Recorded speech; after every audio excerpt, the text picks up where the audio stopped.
పెద్దలారా పిల్లలారా మనందరిపై ఆపై వాడు కారుణ్యం కురియుగాక. రంజాన్ మాసం అనగానే ముందుగా మనందరికీ గుర్తుకొచ్చేది కఠోరమైన ఉపవాసాలు.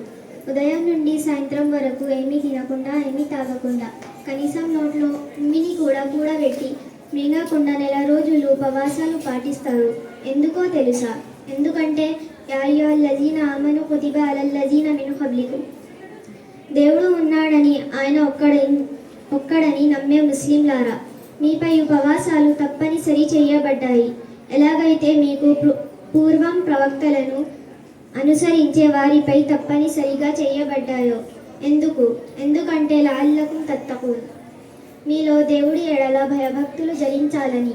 ఎలాగైతే ఉపవాస సమయంలో బాగా ఆకలి వేస్తుంది, బాగా దాహం వేస్తుంది, చాటుగా వెళ్ళి ఎవరు చూడకుండా ఏదైనా తినొచ్చు, తాగొచ్చు, కానీ సాయంత్రం వరకు ఏమి తినం, ఏమి తాగం.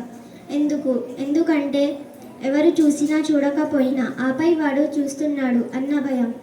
ఈ భయభక్తులే మన నిజ జీవితంలో కూడా ఎవరు చూసినా చూడకపోయినా పైవాడు చూస్తాడు. మరణం తర్వాత ఆ దైవానికి సమాధానం చెప్పవలసిన ఉంటుంది అన్న భయంతో సకల చెడులకు దూరంగా ఉండేలా చేస్తుంది.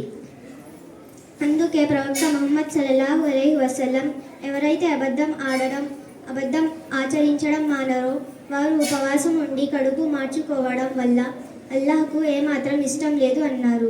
ఇంకా ఇలా అన్నారు, రోజా యుద్ధంలో ఉపయోగించే రక్షణ కవచం డాలు వంటిది. రోజా పాటించేవారు అల్లరి పనులు చేయరాదు, నోటితో చెడు పలుకులు పలకరాదు, జగడానికి దిగరాదు. ఎవరైతే జగడానికి దిగితే నేను ఉపవాసం పాటిస్తున్నాను అని చెప్పాలి.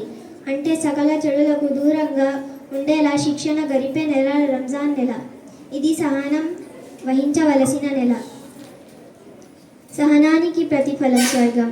ఇది సమాజంలోనే పేదల పట్ల సానుభూతి, దయ చూపించవలసిన నెల అని కూడా అన్నారు. అంటే ఈ ఉపవాసాల ద్వారా మనలో మంచి మానవత విలువలు పెంచుకోవడానికి అన్నమాట. ఆ సృష్టికర్త అయిన దేవుడు మనందరినీ సకల చెడుల నుండి దూరంగా ఉండేలా జీవించే సద్బుద్ధి ప్రసాదించుగాక. సమాజంలో అందరూ కలిసిమెలిసి మంచి మనుషులుగా ప్రేమానురాగాలతో జీవించేలా దీవించుగాక. ఆమీన్ సుమ్మా ఆమీన్.